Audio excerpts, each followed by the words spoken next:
Okay, if you want to know what the connection between one of the cameos, John Lithgow, and Star Wars is, stay tuned for the first part, at least, of this video. Okay, there's four parts. The first one is a review of the movie, then a review of the characters, then some historical facts, and then the connection to the 12 steps. Okay, let's get started. So, first of all, 90 minutes too long. So, if you're going to go see this movie, do not drink water because it's 3.5 hours long. It is an epic in length.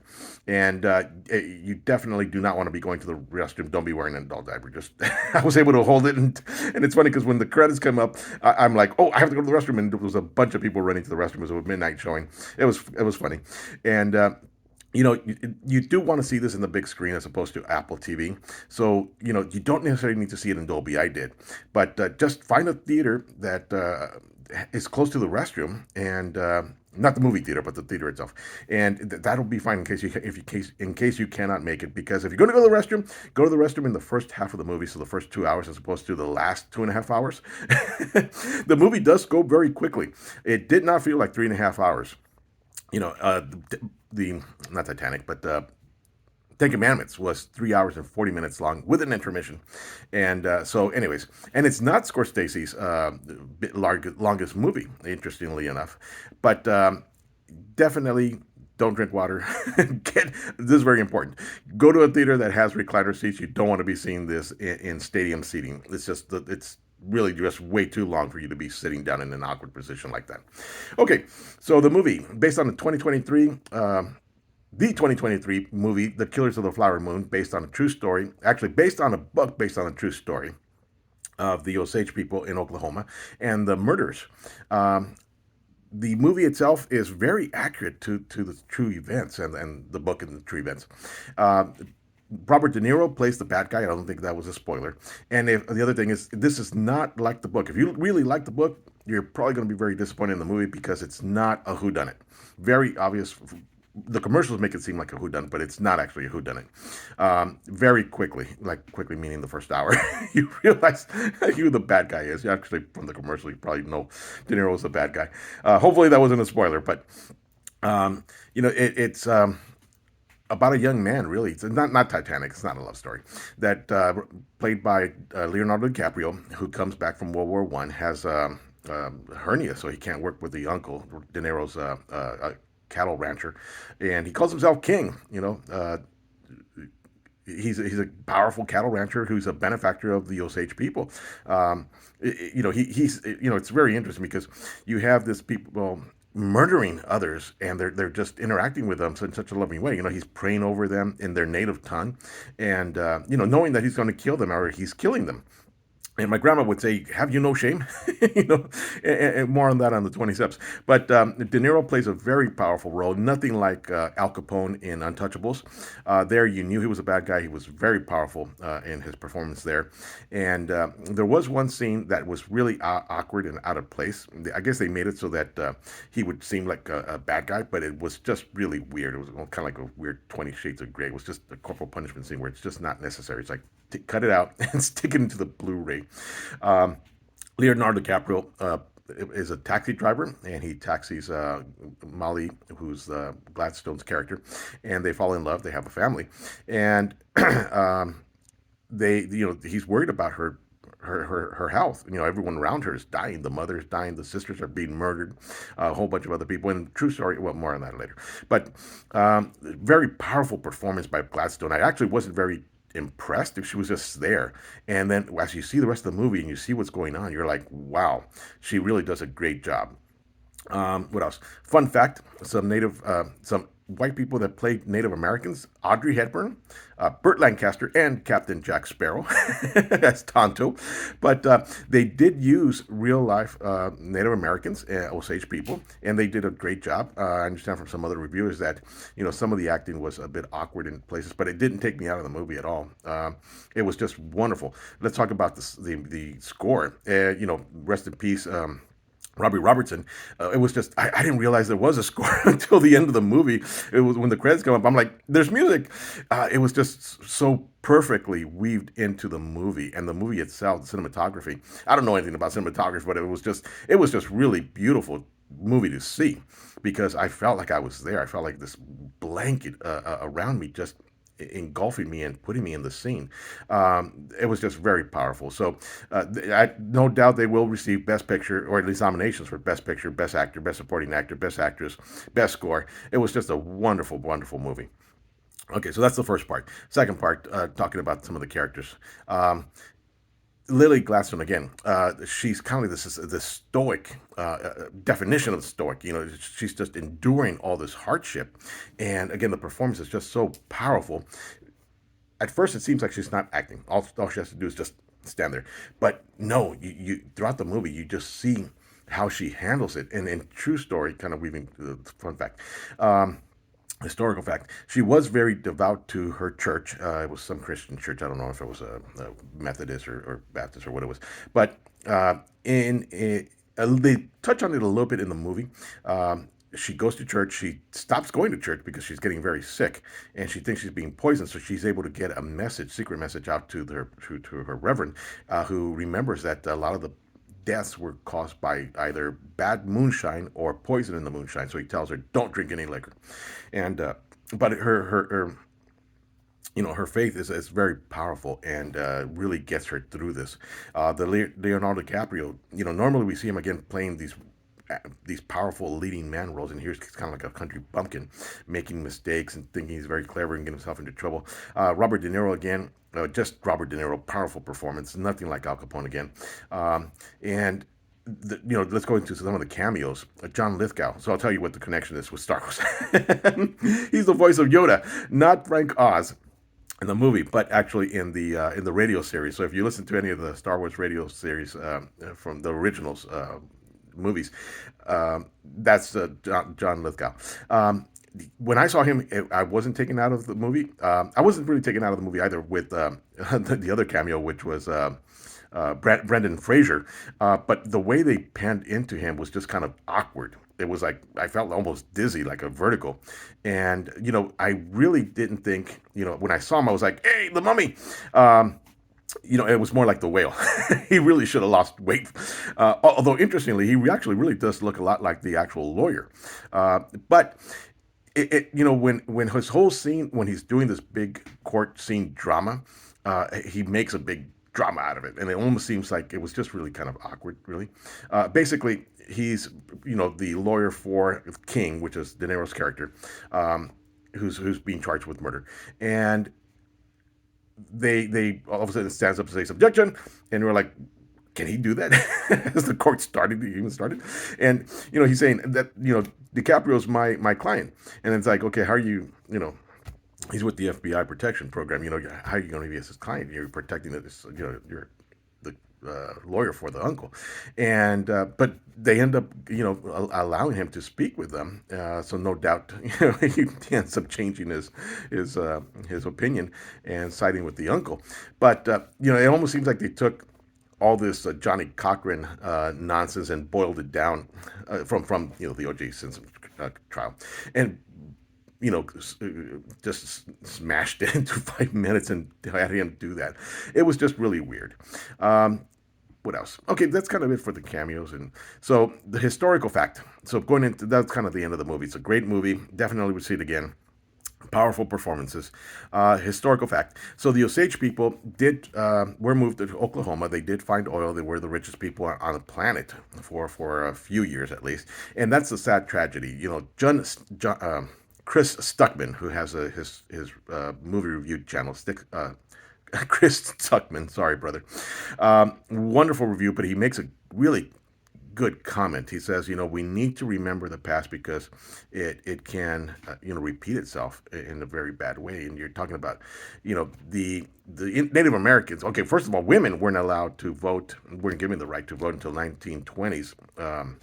And not Native Americans, but yeah, actually a lot of minorities, but primarily African Americans, because of the Civil War, they weren't really given the right to vote or protected to the right to vote until 1965. So we see a lot of greed, basically because the Native Americans were not allowed to use their money. They had these white men looking after their interest, and they weren't looking after their interest. And there was a lot of alcohol abuse, a lot of they don't touch on the drug abuse, although they mentioned the opium. But it was just the reason I mentioned Stuckman is because they in the 1920s channel, and it's a wonderful channel again, 1920S channel, the whole woodwork. They mentioned how they went from basically being the richest people on earth to basically having nothing. So they were murdered for nothing. You know, it's just horrible because the oil had run dry, and the depression. So the yeah, the tragedy is that all this greed and really led to nothing on their behalf. And some information about the trials. Um, Leonardo DiCaprio's character, both him and the uncle, did go to prison, supposedly for life, and life sentences. And of course, they ended up doing like, well, I think Leonardo DiCaprio's character did 10 years, and King, played by De Niro, did 20 years.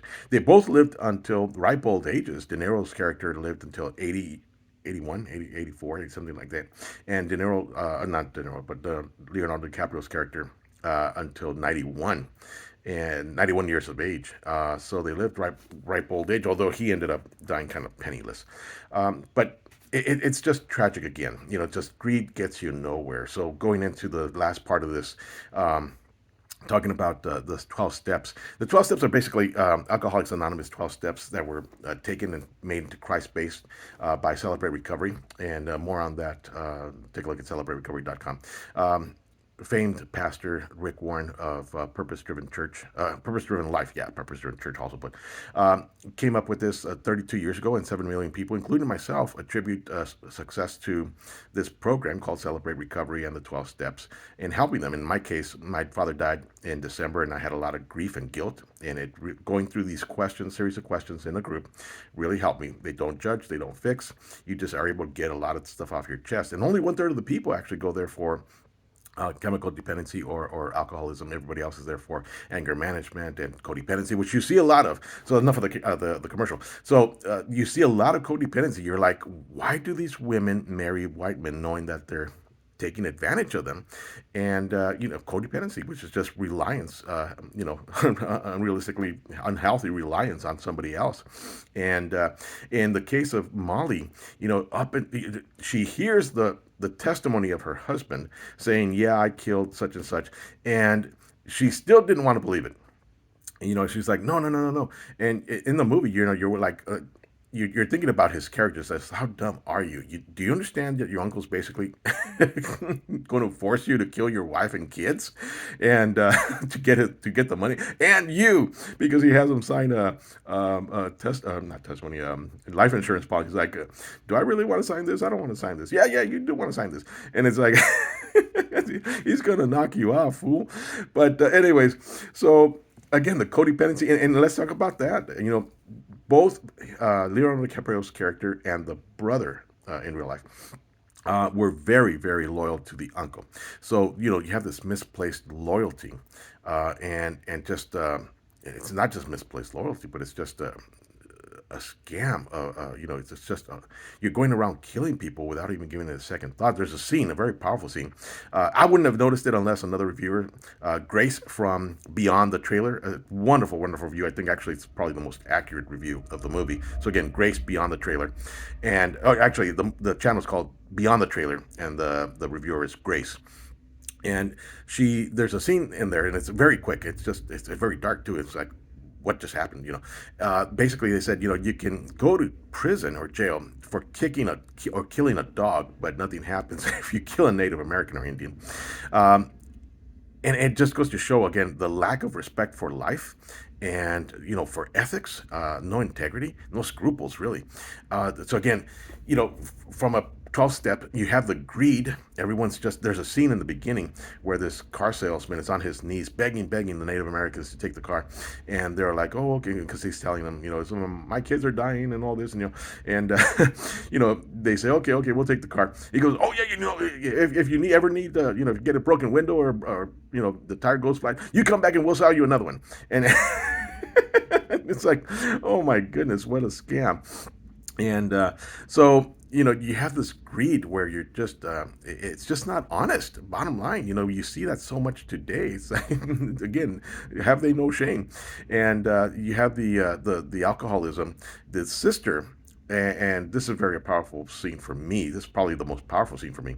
Okay, so the mother, which I didn't talk about in the characters, is dying, and she's being tended to by the primary caregiver. Really comes across as Molly, Gladstone's character, and she's there taking care of the mother, and the mother's like being fussy and like, get out of here. I want my firstborn, my favorite, and Molly, Anne, being the firstborn, is just basically out getting drunk. And she shows up drunk, and she goes there, and the mother's like very loving with her. Oh, my firstborn. And it's like, but lady, this is your, even though she's not your favorite or your firstborn, she's taking care of you. Have some more respect. And I have a very dear friend, very, very close friend, who was not the favorite and was not treated very well. And but yet now, in their, where all these adults in the family, she's the one really taking care of the mother and father, despite of the way they treated her. But again, that's loyalty. And the reason I mention that is because yesterday I caregiver for my mom now, who had a stroke about a month ago, and it's been hard, and she loves me. I am firstborn, but she loves us, and it was just a very difficult day. I was ready to literally, call Kaiser and say I need her taken to a nursing home. I can't take changing the diapers, and it's just, she's having major blowouts, and it's hurting my back when bending over and stuff. But I went to see the movie, and this scene really taught me loyalty. Loyalty to a family, and just loyalty, what it really means, and just to be Christ-like. And 12 steps are Celebrate Recovery is Christ-based. So there's a scene where, again, the mother's dying, and she gets to see her mother and father before she passes away, and it's just so powerful. It just pricked my heart. I'm like, that's why I'm with mom, no matter what. And again, we were raised better than than throwing our parents to nursing home. Obviously, if I end up not being able to, because I end up hurting my back, there's nothing I can do about it. But as long as I'm able to, I want to be there. And I told my mom, I said, uh, I'm glad you raised me in such a way that I'm here for you now. I'm a retired, well, not really retired. I left teaching after 21 years to do missions work with my previous church, and I came back to take care of mom and dad. Dad passed away in December, and it's been 8 years, and now mom had the stroke. So it's been very difficult. I was not ready to be a caregiver or mom or housewife or whatever, everything else, and so it's been very tough. And the 12 steps have really helped me. Again, just having these people around that actually look out for me. They don't see me at church, and they, just like Molly's, pastor, he doesn't see her, and he knows she's very devout, and he sends her, a message. And in this case, there's people that I don't know that, just call me and say, I heard your mom passed, or your dad passed away. I'm sorry. Something that my previous church should have done and wasn't doing. Shame on them. But anyways, it really is community. They call it a forever family. You want to be able to get connected to Celebrate Recovery, to go over your hurts, habits, or hangups, because we're all stressed. We all have, anxiety. We all have, issues that really can make us go over the edge. And the reason I say this, and I'm coming to the end, is because a number of weeks ago, 2 weeks ago, I almost went postal in the grocery store. Someone was very rude and racist, really, and I was just, I cannot believe that was so out of character the way I acted and reacted, and it was just like, wow. And I'm glad I'm back doing another 12 steps because I need it. The first time it was grief. Now it's basically focused on grief and anger management. So as I wrap this up, it was a powerful movie, well worth watching. If you're an alcoholic, it might have triggers. I didn't touch on the moonshine part, but there's a lot of moonshine. But also there was one actor who handled or made the moonshine, and he looked kind of weird. And it's like, okay, that's the effects of being around this high concentration of alcohol, and probably drinking it too. So if there is, it really is no, what I would consider sex scenes where it was a trigger. What else? There was a lot of there was gambling, but I wouldn't say I'm not a gambler. I'm not addicted to gambling, so I don't know if that would become a trigger. There is a lot of grief. That there was one scene where, oh, Alexa, stop. That's my timer. Okay, so I'm going to wrap this up real quick. There was one scene where the house blew up, and I think that's in the commercials. And someone says, they used too much dynamite. It's like, oh my goodness. Again, no shame. Everybody knew who it was, except the ones who were supposed to know. It's like, don't you? Anyways, I won't get into it. That part was frustrating, and I'll make this quick connection. It wasn't like JFK, where there was a conspiracy, and you hate the government. the CIA and the Secret Service for killing the president. You don't get that kind of conspiracy feeling here. It's just a very straightforward movie. You'll really enjoy it. Again, go to the restroom beforehand. If you have to go to the restroom, just go quick. And anyways, just enjoy the movie and take care. Please like, subscribe, join us on Facebook, and God bless you. Bye bye.